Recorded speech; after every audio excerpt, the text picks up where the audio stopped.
Depression, anxiety, anger, irregular eating habits, insomnia, and many words like these. We hear from or see in people around us almost every minute. But do we know that it all comes under one single roof, mental health? To spread awareness and to educate the society about mental health, 10th of October is observed as the World Mental Health Day and was first celebrated in the year 1992. It is the initiative of the World Federation for Mental Health to fight against the social stigma attached to the problem. World Federation for Mental Health is a global organization with members in over 150 nations. 2019 marks 27 years of celebration of this day with the theme Suicide Prevention. In India, rate of suicide among students is appalling. Every hour, one student commits suicide in our country. So this episode is dedicated to the mental health problems among the students. Today on this show, I, Prachi Gupta, will introduce you to some of the common mental health disorders and we will know how important it is to address the problem.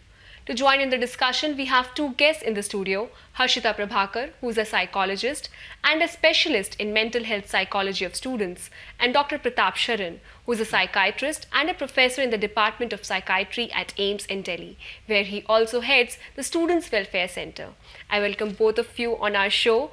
But before we go into the discussion, let us know a story of a man who suffered from a mental health issue of bipolar disorder during his academics. Meet Vamik, a 31-year-old man from Devas, Madhya Pradesh. Vamik calls the All India Institute of Medical Sciences his home. It took Vamik 11 years to complete his degree in MBBS. This was because he suffered from bipolar disorder during his academics. I did my MBBS from 2006 to 2017 and there have been like two proper mania episodes. The first mania episode was in 2008, then the second one was in 2014. During my second year mid-semester examination, I was having a lot of exam stress and I was not able to concentrate well. I was not doing well in the exams. I was not sleeping well. I was having a lot of agitation and like during one of the exams it became so bad that I had to run away from the exam. My dad came the next day and we went to see a psychiatrist here and they came to a conclusion that I have bipolar disorder. Vamik had a similar manic episode 7 years later in 2014 when he quit medication without consulting his psychiatrist. This time he was admitted to the hospital for 2 months. It all resulted in a loss of his studies and his relationships with friends. After that, I kind of went home for a year or something after my first episode. And then I came back and I rejoined a junior batch. My family, in spite of being doctors, they never came across someone who has bipolar. But they were kind of supportive in their own way. See, in Vamik's case, it's that he is on medication. More than that, he has understood his illness and he is aware of the symptoms. So daily exercise he is doing, he is in a stable relationship, he is trying to read and go for a career. All those things are stabilizing factors. Vamik preferred staying in AIIMS because of the accommodating surroundings and support. The stigma which I had to deal a lot was basically self-stigma because since my childhood have put all of my self-worth on my studies and that was the whole thing on basis of which I kind of evaluated myself and this disease kind of took it away.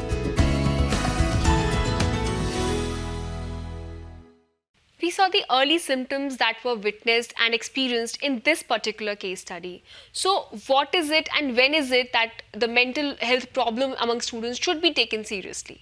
Let's say the issue of depression, the first thing that we are looking for is whether the symptoms have lasted long enough. So the normal coping methods are not working and the person is kind of been ill for more than a few weeks' time, usually at least more than 2 weeks' time. The other major issue will be whether they are able to function adequately or not. So if for a given length of time they are not able to relate well to people or they are not able to take care of the studies or work issues, that is the next major thing. third issue will be particularly when we are dealing with the other side, the hypomania, is whether their judgment is right or not. For example, they may be overspending, they may be indulging in activities which can be harmful in the long run, like taking too much of substances or amorous flings and other things. Harshita, you deal with students basically who are aged from 16 to 18, that is your specialization in. So what is mental health in general when it comes to students in particular? Mental health in general, in aspect to students, we talk about the student who are able to do daily course, that is studying in the school, having good peers, peer group, and following the instructions in the school. Personal life and social life is being sorted, is known as mental health. How is it and when is it the line that we draw when the student actually passes school and goes to college? The basic point at which a child becomes an adult is considered to be identity formation. So when a child is, let's say, younger than 14 years, maybe around 12 to 14, they are usually living a life which is largely guided by their seniors, their parents, their teachers. Around this time, people start forming their own identity in terms of their ideology, the kind of careers that they would want to pick up, the kind of friends that they will pick up. So gradually they kind of start building their own identities. They want to have their privacy, they want to do things for themselves, decide things for themselves, experiment things. So that's the point where the transition. When is it the time that you realize that you need a psychiatrist or a psychologist? There are two specialists who deals with psychology basically. So when is it the time that you differentiate between the two? Starting from the school age, we most probably seeing children from basic nursery to kindergarten to the 12th standard. In kindergarten till 6, we observe their behavioral patterns. All right. When their behavioral patterns are being maladaptive or not going with the society, they are showing tantrums for a longer period of time, more than 3 to 4 weeks. They are angry, they are aggressive, they are impulsive. Then we refer them to a counselor or a psychologist. If the case has been handled properly by the psychologist or the counselor in the school, the case will be stopped over there and the follow-ups will be done. But further intervention needed to be done when it is not corrected by the psychologist or without medication, then we forward our cases to the psychiatrist department. Moving forward to the psychiatrist. Like if you look at it from a resource perspective, the first resource for anything is the self. So if I have anxiety, I can manage certain things by myself. The next set of resources is the family members and friends usually. The third set of resources are extended family and other social. So there are many psychological issues, there are many mental health issues, social issues which get managed at this level. When it appears that this is not enough, the problems are lasting longer or they are leading to dysfunction despite the efforts that have been made here, then the issues come to a psychologist. Okay. And there are certain things where a psychiatrist may be required, like for example, if there is like from a biopsychosocial perspective, if there is more medical issues there, or if there is a higher risk condition, like for example, there is a possibility of a suicide, there's a possibility of injury to someone else or severe self-neglect. So that's a point where psychiatrist may be required. All right. So we'll have to pause here for a break. Time to snip into a short breather. There's a lot to be discussed on the other side. Stay tuned.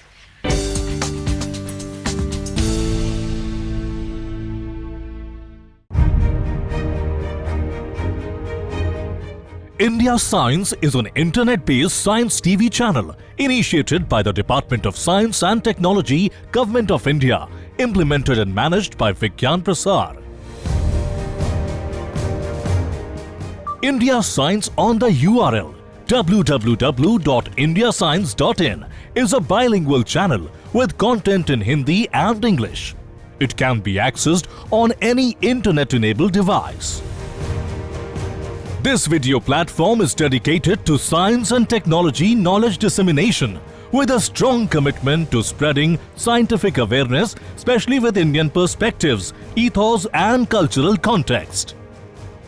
The India Science mobile app can be downloaded from the Google Play Store and Apple Store.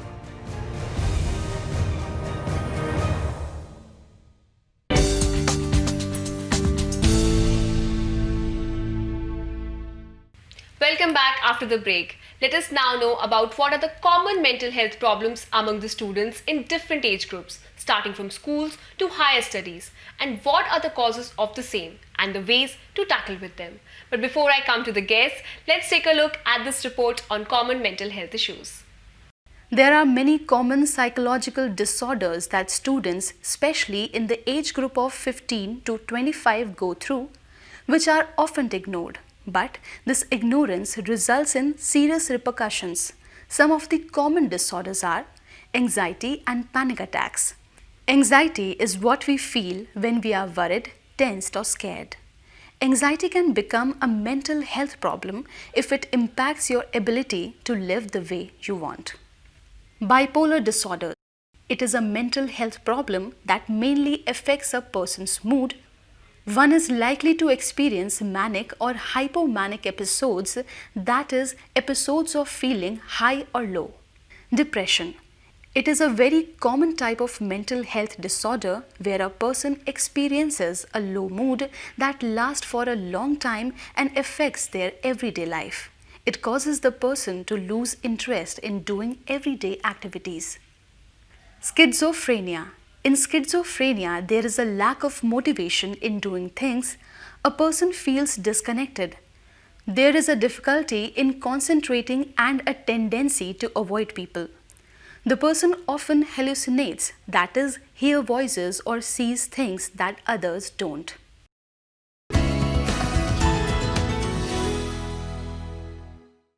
So we saw the report. Now coming back to my prior question, what are the reasons behind these common mental health issues that we just discussed about in this package? Mental disorders usually are considered to be biopsychosocial. So there are biological factors like genetics, there are psychological factors like adversity, there can be social factors like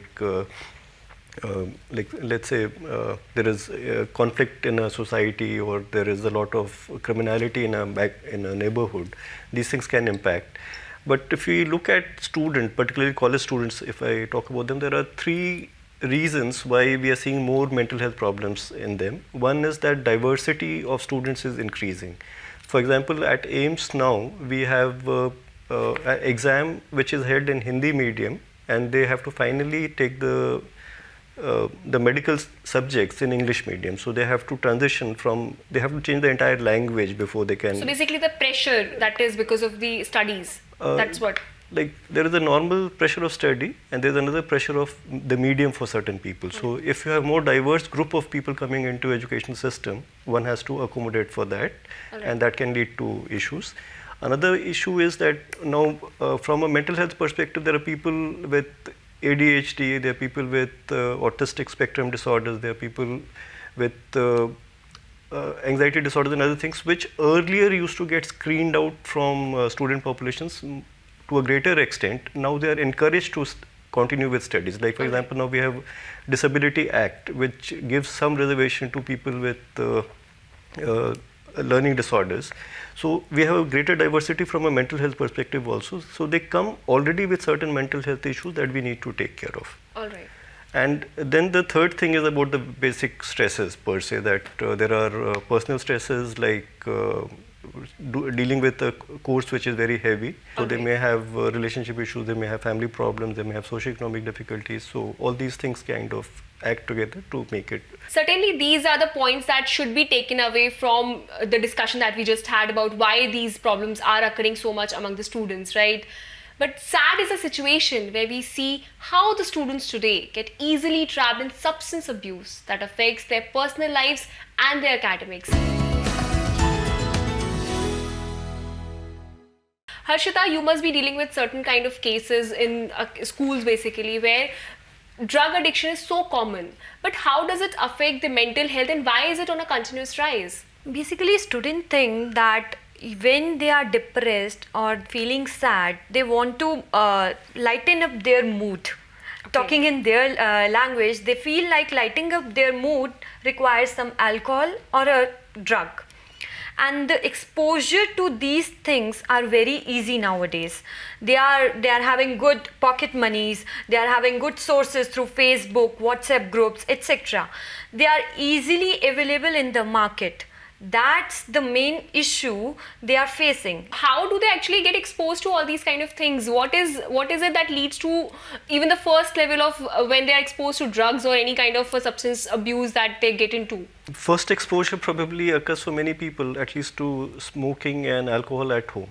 So it also occurs in the media. So they grow up knowing that these things are done. And often the media images are as if these things are more funky, they are more fun in certain ways. So they grow up with a certain degree of expectation. And when they come to higher school or college, for example, then there are peers who are slightly senior who will put a lot of pressure on them, and then they start getting So it. one question. Drug addiction is a problem, but there are two things. Drug addiction leads to a mental health problem, or a mental health problem leads to a drug addiction. So what is it like, or is it a circle that goes around? Actually, it is a circle that goes around. When a person is in depression, stressed, or in high anxiety, they try to seek relief and they'll use alcohol or drugs. And on the other aspect, if we see, people who are enjoying are getting addicted and leading them to the trauma stage where they are facing mental illness in the later on stage, because these drugs and alcohol has a very bad impact on mental as well as health, physical health also. I think the bulk of substance use problems are not arising from mental disorders. Many of them are arising de novo. Like for example, about 20% of students worldwide, university students, would be using alcohol to a problematic degree. Okay. Then there's another 20% who binge drink, in the sense that they are not addicted, but they drink very heavy quantities at one go. Okay. And that can lead to problems like they may have road traffic accidents, or they may do things which they would regret later. So things like, again, they may have sexual encounters, and when they have kind of drunk very heavily. Then there are people with mental disorders who may not be taking substances, like at least about 50% of people with mental disorders will not be taking substances. The issue about the circle is that if they have both the things together, that is very, very dangerous, in the sense that people who have both substance use and mental disorders, they are much more likely to commit suicide. Okay. Or they are more likely to have accidents, or not continue with the studies and so on. So how to deal with these kind of problems, because these cannot be just ignored like that. Mental health problem is an issue, but drug addiction is also one of the issues that are causing these problems even a bit more. So how to deal with these kind of problems especially for this generation? In terms of students' mental health, what we have is like, first of all, every university or every college should have a policy about how they are going to deal with it. And then in the policy, there are certain things like there are mental health prevention and promotion aspects, in which, like for example, there can be a run in which the message is that substance use can be problematic. Similarly, there can be in their festivals, for example, from a preventive perspective, there shouldn't be advertisements around alcohol or substances, which were very common earlier. They are becoming less common now.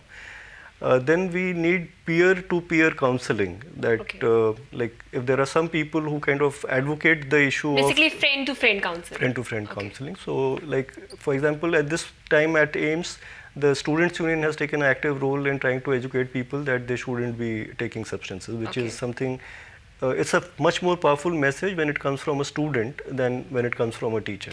Yeah. So in that sense, that is the other thing. Then we have something called early identification, that if we know that some person is having some difficulties, then we try to reach out to them rather than waiting for them to come to us. Or if they're ready to, if their friends are ready to help them, then sometimes the friends bring them to us. And after that, the normal treatment kind of process starts. So the first part of it is psychological, which is called motivational interviewing and motivational enhancement. I think she might talk more about that. All right. So, but we'll pause here for a bit. We'll come back after this small break. Stay tuned.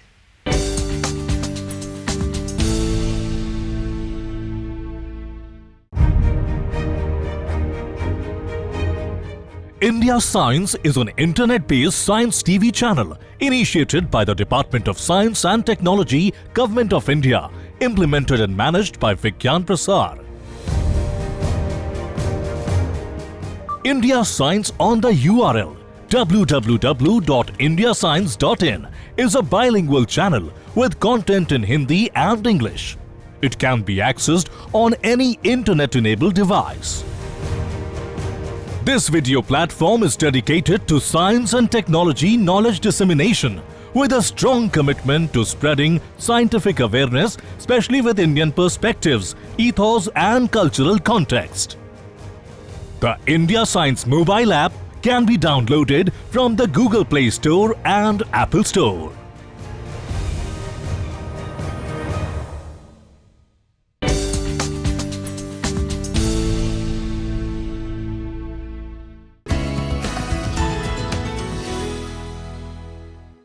अगर ज़रूरत पड़ती है psychologist की तो ज़रूर लेके जाना चाहिए, क्योंकि साइकोलॉजिस्ट के पास जाना कोई ये बीमारी नहीं है, कोई पागलपन नहीं है। डिप्रेशन बीमारी नहीं है, उसके हालात, उसको सराउंडिंग्स कैसी हैं उसकी, उसको कौन गाइड कर रहा है, प्रॉपर गाइड कर रहा है नहीं कर रहा, मेन वो मैटर करता है उसको। वो एक्चुअल में क्या है कि बच्चों में जो ब्लड वगैरह की कमी होती है, कुपोषण है ना जो, उसकी वजह से ये हो रहा है।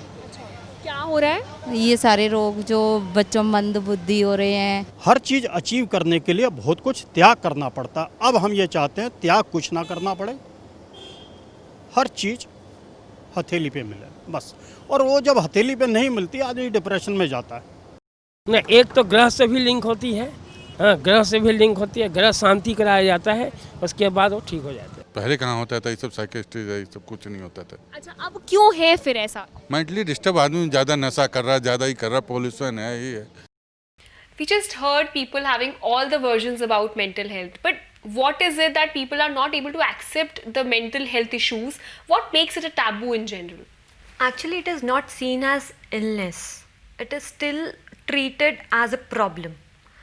People in general, it does not pay attention towards the early sign that you are facing an illness, and illness can be cured by doctor only, the specialist only who is going to treat you, not by your elder ones who are giving you free counseling. So you need to accept that you are in a problem, you are ill, and you need to visit a doctor. And for this doctor, not a simple doctor that is your MBBS, but a psychiatrist or a psychologist can do a miracle for them. How can we sensitize people then? Like, are there any programs or the awareness campaigns that should be carried on by government or maybe private organizations? So what is the procedure that we can actually raise awareness in this regard? Like if you look at stigma from a broad perspective, like there are certain things like all mental illnesses are considered to be one. So people think that everything is schizophrenia, that people are dangerous, so people behave in an odd way and it's incurable. Then there is this issue, as ma'am talked about, that is considered to be something that you should get well by yourself rather than or with support of you. The third place where there is a problem is that for substance use issues, people don't see these as problems, they see this thing as problems that you have self-created. So there are many reasons why people would feel that mental health issues are non-issues. So counseling should also be there for parents and the surroundings, and instead of having it just for the person who is actually suffering from some kind of disorder. Yeah, actually you are very right, because counseling should be done with parents. Alright. Because they are tackling the student on a direct go. True. We are dealing with the children for 1 hour, 2 hour or for session, but they are spending most of the time with their parents. What I always put a pressure upon is that parents should be psycho-educated that this problem has arisen. Now you have to think about it and work about it, how we are saying to you or what is needed. But don't you think that accessibility of a psychologist and a psychiatrist is a problem, because we don't see so many of the psychologists or psychiatrists like being functioning here even in Delhi itself? If we Google or if we look for psychiatrists, they're so expensive that it is not in reach of a normal person or a middle class person. In terms of services, there are two kinds of services. One is public or government services, and there are private services. So in centers like AIIMS, for example, or Safdarjung or RML, The services are free, at least as far as the consultation is concerned. Medicines are available for free, so it's not as if there is nothing which is available at a relatively low cost. So Okay. most public services are, and even now about half of the trained psychiatrists in India probably will be working at least part-time in public sector. But if you look at it from a system perspective, all the psychiatrists and all the psychologists that India has, it still is 1 in a million, while the problem is 1 in 10. Yeah. So the gap is almost 10,000 times. How startling is that data when we talk about the mental health disorders among students? The data is startling in the sense that for substance use disorders, almost about 20% of people will be using alcohol in a major way. About in any given month, for example, cannabis use is almost 24% in boys, young men, and it's about 16% in young women. It's becoming so common with women also, at least in higher education in universities and all. Similarly, for anxiety disorders, the rates are about 12%, depression about 8%. This is about students, so university students generally. So the illnesses are very, very common, and they need to be taken care of. Harshita, your concluding remark on the mental health of students. Every child is different. Don't force them to follow the footstep of your father or your mother. Please let them grow, let them learn, and let them be individual identity, because they are the future of our country. Praise them and help them. Be happy, be healthy. It was really an insightful discussion we just had. Thank you for being on the show. Till date, mental health has not been acknowledged as a serious health issue like any other physical health problem. But it is high time that we understand the gravity of the problem and embrace it like any other health issue. This moment, let's take a pledge to fight the uphill battle of addressing mental health, especially in academia. So may our students grow fit and happy. Let's create a world where students don't even think of taking their own lives. Stay healthy, physically and mentally. Time to say goodbye. Don't forget to tell us whether you like the show on the email ID flashing on your screens. Namaskar.